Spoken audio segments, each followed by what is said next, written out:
Boris FX has brand new exciting features, and one of them is a transition called Depth Wipe ML. It uses AI technology to generate a depth map so that the computer can tell what's in the front and what's in the background. In the past, to make a transition like this, you would have to use rotoscoping and a lot of masking and a lot of work. But with this new update, Boris FX has equipped you to just drag and drop. To demonstrate this powerful transition, we're going to use this high-octane short film that I cut together using only stock footage of a motorcyclist going through cities at night. Every single shot here has a straight cut, no dissolves, no transition whatsoever. As soon as our protagonist gets on his bike and starts it up, the light comes on and he's outside already. And he's not just pulling out of the garage, he's burning a donut into the bricks. So let's transition from in the garage to the donut. To find Boris FX transitions, you can go to Video Transitions and you'll see them right here. Twirl open BCC Transitions, and right here is BCC Plus Depth Wipe ML. Like I said, just drag and drop. We're going to drop it right in the middle.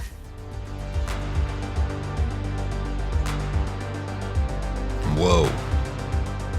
As I scrub through, you can see where the effect begins to take hold. It uses the depth map to go from front all the way to the back of the garage. Let's move forward to this shot.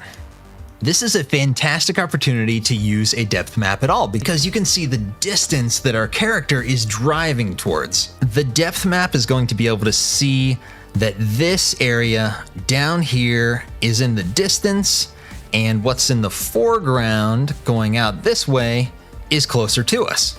So we're going to transition from the back to the front. Since it's at the end of the clip, we're just going to drag the transition at the end. Now let's render that and play back. Okay, we're not quite there yet. You can see that it's taking effect from the foreground. It's going all the way towards the background. You can see the pillars and our character right in the middle is starting to disappear. But what if we wanted to reverse that? Well, let me tell you, these aren't normal transitions. There are a ton of effects controls. So let's click on it and take a look. Check it out. Back in the effects controls, you can see one standout option, that is depth direction. Twirl down the drop, and now let's go from back to front. When we slow down, we can see it happen.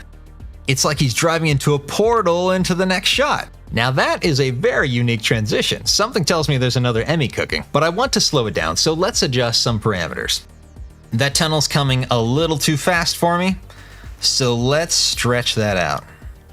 Go to animation tuning down at the bottom, and right where it says ease out, we're gonna click on that, and I'm gonna type in -30. There, you can tell already it's taking a longer time to get down the tunnel. Another good idea would be to even stretch out the length. Love it. And now it's looking cool. Depending on your needs and how fast your machine is, you can change to a different model and see what results you get there. So under depth map, you see it says model. To make sure I'm moving fast, I stay on fast, but you could actually go to best and it will turn it into a much smoother image. But I want to show you what this depth map looks like. So with the transition itself selected, up in the effects controls, click on View Matte.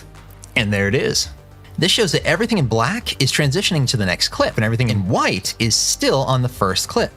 Let's render this to show you what it looks like. So this is how the effect can see what's in the foreground and in the background. And this is why we call it a wipe transition. Now, if you've seen my other tutorials, you know I find other ways to use these effects, so I'm going to show you how to transition within the same clip. This is the same edit build, but I've used a bunch more transitions.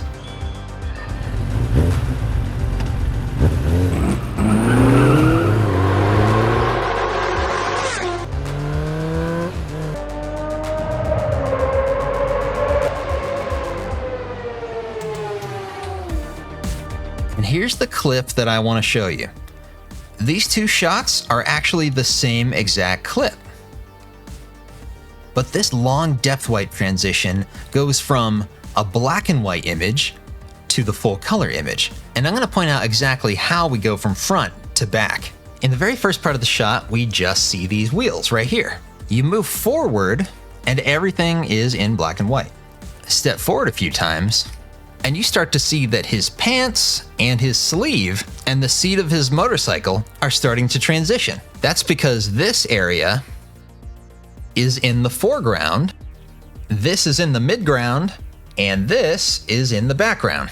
Step forward a few more times, and you can actually see it reach the side of the front of his motorcycle. And the further we move, the entire character and bike are all completely colored. Just a few frames more and the entire background is completely colored. And this is a prime opportunity to adjust and fine-tune all of those animation properties so that you can make sure that it's very visible and noticeable to the audience. So let me show you one more thing I did at the very end. At the very end, he comes out of the tunnel, and from outside the tunnel, the transition begins to pull back, and we see the final shot.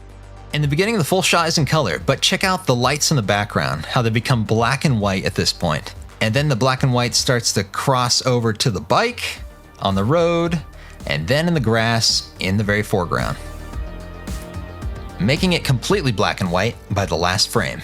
And at a glance, as you can see, all these different transitions are much smaller than this final one. I wanted to make sure this was as gradual as a transition as possible, just by dragging the ends. And the new release of Boris FX Continuum has even more transitions. Learn more about it at borisfx.com. And stay subscribed to our YouTube channel, where we're always coming out with new content to show you how we're stretching these tools to come up with inspiration for you to utilize in your workflows. My name is Zak Ciotti. Thank you for watching.